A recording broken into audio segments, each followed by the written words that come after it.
Weeks after seizing power in a sudden and bloodless coup, Burkina Faso's new transitional president, Captain Ibrahim Traoré, has made a striking announcement. All childbirth services in public hospitals and clinics across the country will now be completely free. The declaration, delivered in a calm yet firm tone during a televised address from Ouagadougou on Sunday night, has sent ripples across West Africa, not for its political implications, but for what many are calling a radical humanitarian pivot. We cannot claim to lead if we cannot protect life. Standing in front of the national flag in simple military fatigues, the 34-year-old president spoke to a weary but hopeful nation. Our women have carried too many burdens in silence. No mother should have to choose between survival and birth because of money. Starting now, every woman in Burkina Faso will give birth for free, no conditions, no exceptions. The announcement was met with cautious optimism in health centers across the country, especially in rural areas where maternal mortality remains among the highest in the world. The World Health Organization, WHO, estimates that Burkina Faso records more than 320 maternal deaths per 100,000 live births, a figure exacerbated by poverty, limited access to trained professionals, and user fees that price out the poorest families.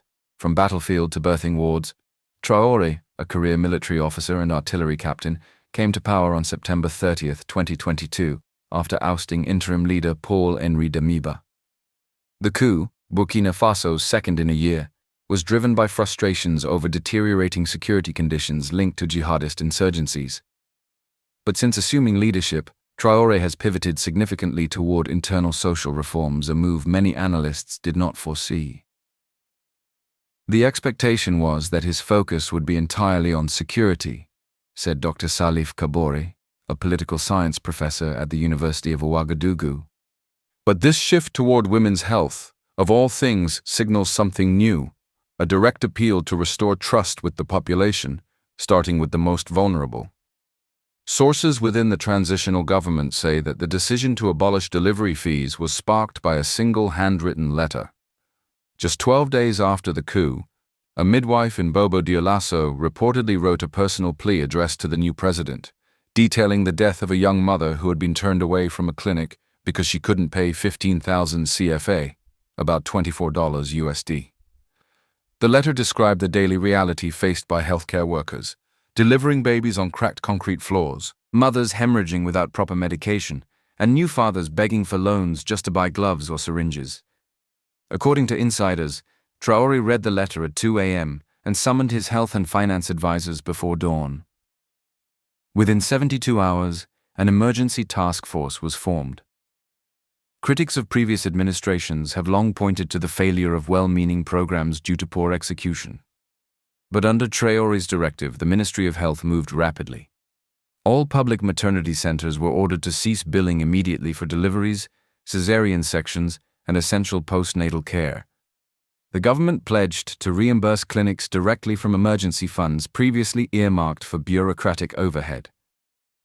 A 24-hour hotline was launched for women to report illegal charges or denials of service.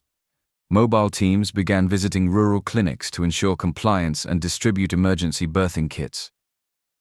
The Finance Ministry projects that the policy will cost roughly $20 million USD annually, a fraction of the country's national budget. We're not saying there won't be bumps, admitted Dr. Adiza Ouedraogo, who heads the new maternity access unit in the health ministry. But the president made it clear this is non-negotiable. If a woman is charged even 1 franc, that clinic risks losing its license. In Kaya, one of the regions most affected by the conflict, 24-year-old Halima Traoré, no relation to the president, gave birth to twins just days after the announcement. She wept in disbelief when the midwife told her everything: medication, gloves, stitches was covered. "I thought they were joking," she said. "Last year my sister died during childbirth because she waited too long. She couldn't pay. This time they helped me immediately." Stories like Halima's are emerging daily, circulating on social media with hashtags like #naissance gratuite, free birth, and Merci Traoré. Even some of the president's critics have acknowledged the impact. A popular radio host in Ouagadougou, known for his sharp tongue, told listeners this week, For once, it seems power is being used for the people, not just over them. Despite praise from across Francophone Africa, some analysts warn that long-term sustainability remains uncertain. Burkina Faso remains under sanctions from ECOWAS, and its economy is strained from years of instability and displacement caused by violence. With over 2 million internally displaced persons, resources are already stretched thin. "There's no doubt this is a bold move," said Marie-Pierre Gomis, a regional advisor for Médecins Sans Frontières. "But we've seen progressive policies crumble under pressure before. The question is, can this be protected from corruption and donor fatigue?" For now, the people seem less concerned with geopolitics and more focused on what they can see. Mothers going home healthy, with babies in their arms, not debt in their pockets. In a nation where coups have historically signaled repression, many are now wondering if Captain Traoré is scripting a different kind of legacy. He has not shied away from using strong language against former elites and corrupt officials, but his recent speeches have taken on a more grounded tone. "This country will not rise by bullets or speeches alone," he said during a visit to a rural clinic. "It will rise by every life we choose to protect, starting with the women who give us life." As of this writing, public hospitals from Po in the south to Djibo in the north are confirming the rollout is active, though challenges with infrastructure and staffing persist. President Traoré has promised to integrate this policy into a broader national health overhaul, including hiring 2,000 new midwives and rehabilitating over 100 health posts by 2024. Some international donors, previously hesitant to engage with the transitional government, are now reassessing their stance. "It's too early to call this a transformation," said a UN official who asked not to be named.